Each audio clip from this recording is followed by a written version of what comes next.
rencontre exceptionnelle puisqu'on accueille aujourd'hui Yehuda Shaul, qui est le cofondateur de Breaking the Silence et qui vient donc parler du livre noir de l'occupation israélienne. C'est un événement important puisque c'est son seul déplacement en France et je le remercie tout particulièrement d'être là aujourd'hui en sachant qu'il était encore dans l'avion tout à l'heure. Donc c'est vraiment un grand honneur pour nous de le recevoir. Et donc je vais le laisser vous présenter son association et son parcours.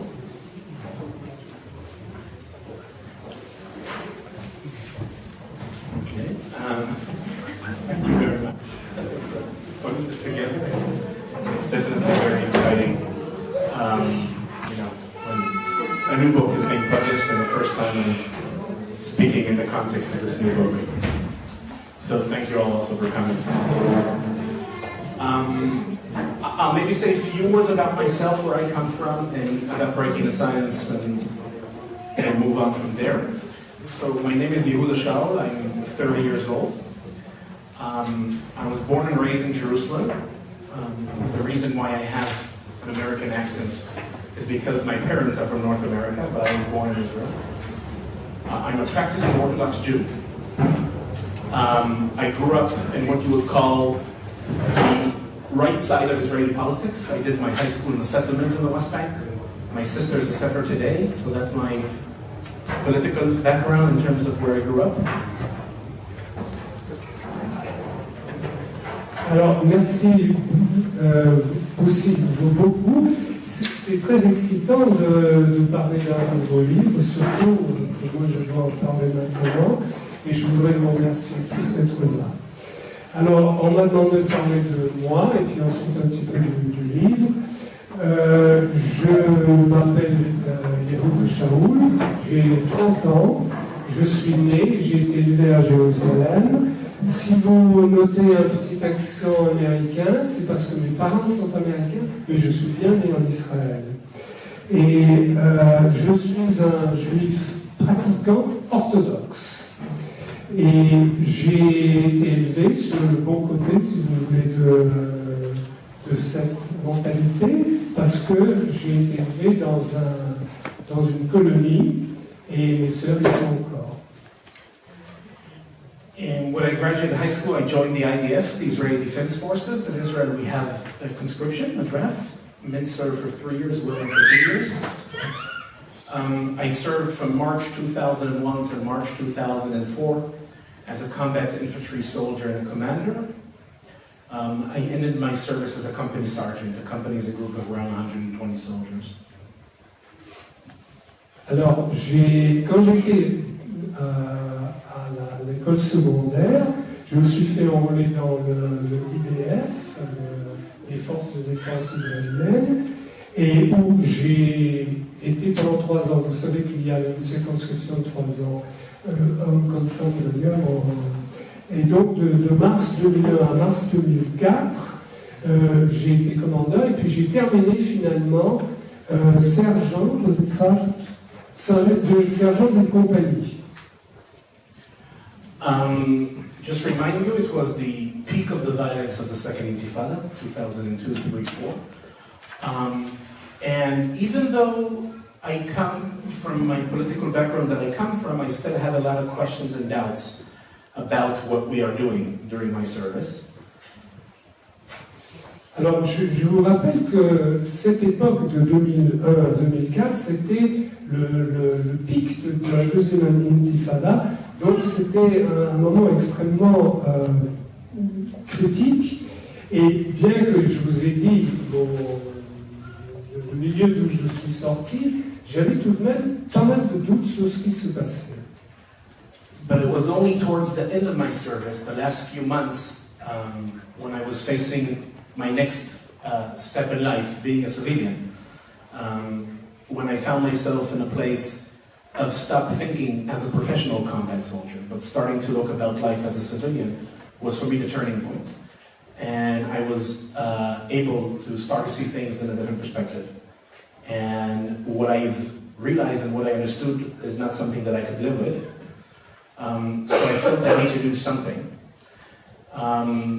And that something was to talk with my comrades about my thoughts and feelings about what we've done. And that's how Breaking the Silence started.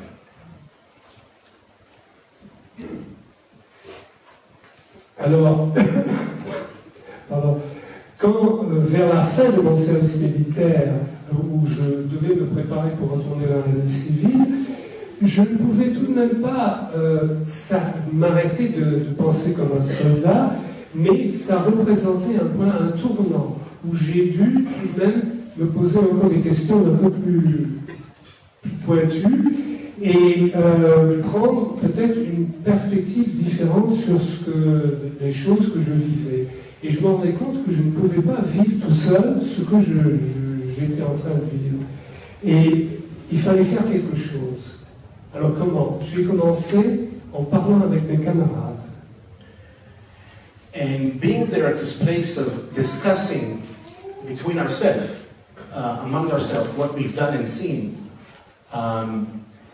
and suddenly realizing that people back home in Israel have no clue, that our friends, our society, our families who are sending us to do the job in the occupied territories don't know what doing the job means. We decided to bring Hebron to Tel Aviv. Hebron is a Palestinian city in the south of the West Bank, which I served there for 14 months. We were there together for a long time. And we decided to bring the reality back home. Alors, ayant discuté ce que nous avions fait et ce que nous avions vu, nous nous sommes rendus compte que le citoyen moyen israélien ne sait absolument rien de tout cela. Les gens en Israël ne savent pas ce qui se passe. Alors nous avons décidé d'importer Hébron à l'intérieur de l'Égypte. Vous savez ce que c'est que Hébron, la ville palestinienne au sud. Et c'est là où nous avons décidé qu'il fallait faire quelque chose. Parler de Hébron, parler de ce qui s'est passé pour qu'Israël le sache.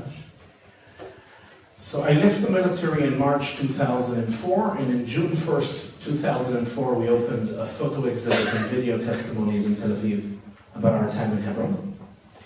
And when we did it, we didn't really have any big plans or something. It was something very personal. You know, something goes wrong, you put yourself on the wall to scream. But suddenly we found ourselves in the middle of a huge mess. We became the story of the country for the week. Over 7,000 people came to visit the gallery. We were invited actually to put the exhibit in the Israeli parliament for a full month. And the political reality was very, very different in 2004 than today. And it was the impact of what we had to say, together with the fact that we met other veterans who served in other units and in other places in the occupied territories, and had the same stories to tell. Yeah, it's these two things that brought us to Breaking the Silence to today, 9 years after.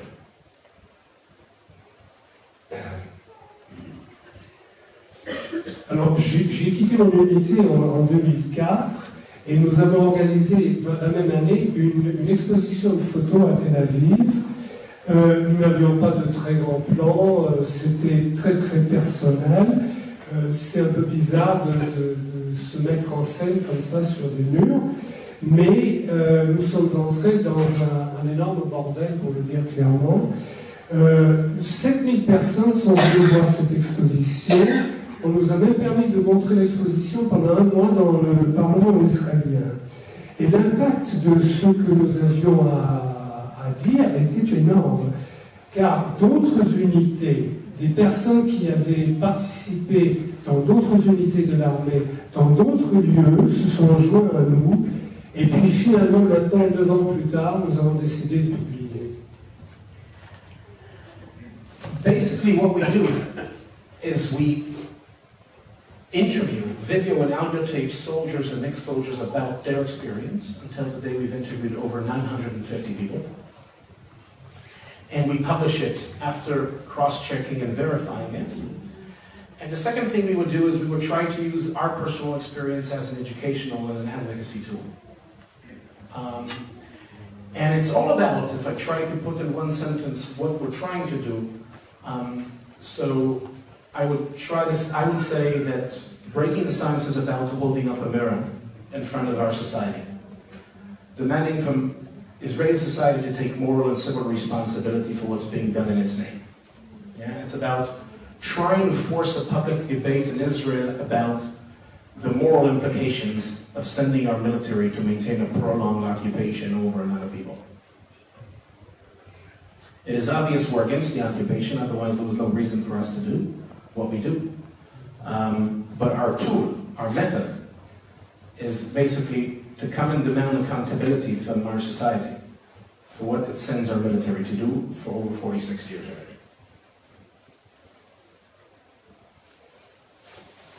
Fondamentalement, nous interviewons, nous faisons des vidéos de soldats, et en fait nous avons interviewé 950 soldats qui ont participé à ces campagnes, et ensuite nous examinons très soigneusement pour assurer la véracité de ce qui est dit, et ensuite nous publions.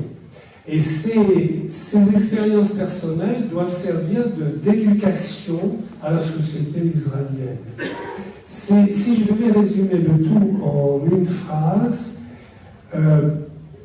rompre le silence, le titre du groupe, c'est montrer un miroir à la société israélienne pour lui dire: est-ce que vous êtes prêt à accepter la responsabilité de ce qui se fait en votre nom? Nous sommes contre l'occupation, c'est pour ça que nous battons. Et est-ce que cette société qui n'a rien fait en tant que société depuis les 46 ans qu'on nous oblige à faire ces opérations, est-ce qu'elle se rend compte, est-ce qu'elle veut bien accepter la responsabilité? Alors, dans